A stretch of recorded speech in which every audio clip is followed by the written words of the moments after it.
The Berenstain Bears Forget Their Manners by Stan and Jan Berenstain, a Berenstain Enterprises Incorporated book. Etiquette for bears. Please and thank you help quite a lot to make a polite bear out of one who is not. There was trouble in the big treehouse down a sunny dirt road deep in bear country. Trouble with manners. The bear family's trouble with manners was that they forgot them. At first it was just an occasional please or thank you that was forgotten. Then there was a rude push without an excuse me. Then a reach across the table instead of please pass the broccoli. Mama Bear wasn't quite sure how or why it happened, but she was sure of one thing. Whatever the reason, the bear family had becoming a pushing, shoving, name-calling, ill-mannered mess. At the table it was even worse. They were a grabbing, mouth-stuffing, food-fighting, kicking under the table, super mess. Of course, Mama Bear tried to correct Brother and Sister Bear's behavior. She tried coaxing. She tried complaining. She tried shouting. She tried going to Papa for help, though it sometimes seemed to Mama that he was part of the problem.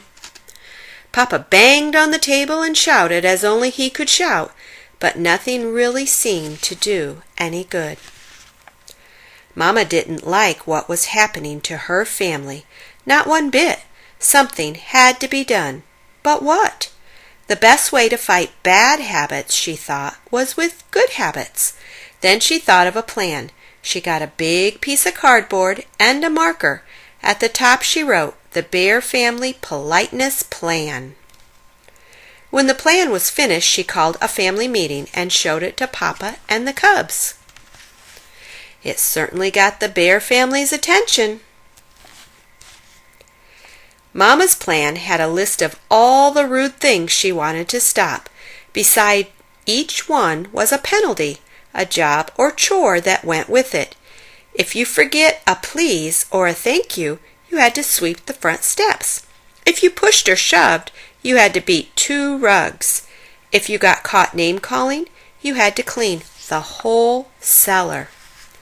"But Mama," sputtered the cubs, "you're not being fair."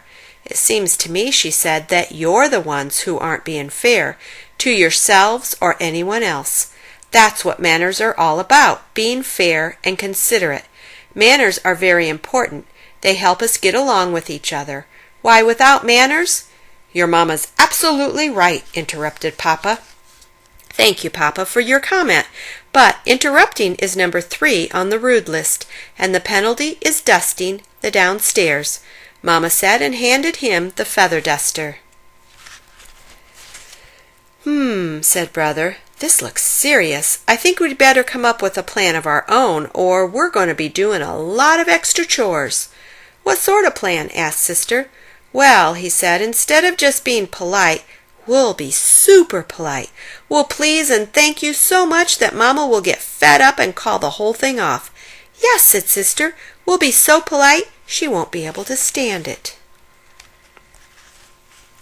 They put their plan into action. They were super polite. On the stairs, "After you, Sister dear." "Thank you, dear Brother." In the hall, "Excuse me, Brother dear."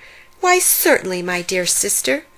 Waiting for the bathroom, "Terribly sorry to have kept you waiting." "Think nothing of it, my dear." But it didn't work the way they expected. Mama didn't get fed up at all. And after a while, Brother and Sister forgot about being super polite and were just polite. At the table, "Pass the honey, please." "Certainly." In their room, "Would you like me to help you pick up your toys?" "Thank you very much." In the yard, "Oops, sorry, I didn't mean to bump you." "That's all right, no harm done." And it turned out that Mama had been right. Things did go more smoothly. Once they got into the good manners habit, they didn't even have to think about it. But it wasn't so easy for Papa. He was the one who got fed up.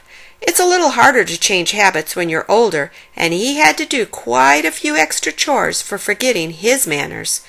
I'm glad to get out of the house away from that politeness plan, he said as he drove the family along the highway on a trip to the supermarket.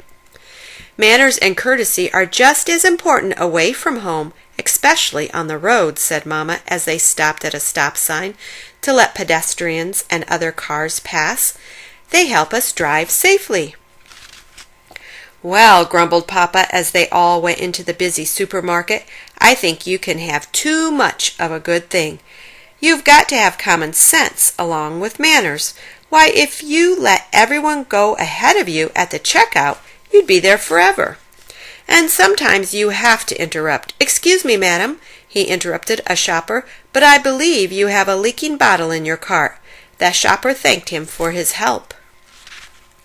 You see, he said, driving home, there's more to life than remembering your manners. Besides, manners are all right for cubs and mama bears. Bonk! But we papa bears have other things to think about. At that moment, the car in front stopped suddenly, and Papa bumped into it. He was furious. Why, that pin-headed fiddle brain, he snarled. Name-calling, reminded Sister. The penalty for name-calling was cleaning the whole cellar, so Papa gritted his teeth and remembered his manners. And a good thing, too, because climbing out of the other car was the biggest, angriest bear he had ever seen.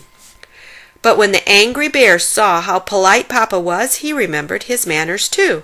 He explained that he had stopped short because a mama duck and her ducklings had crossed in front of him. Then he and Papa looked at their bumpers and saw that no harm had been done.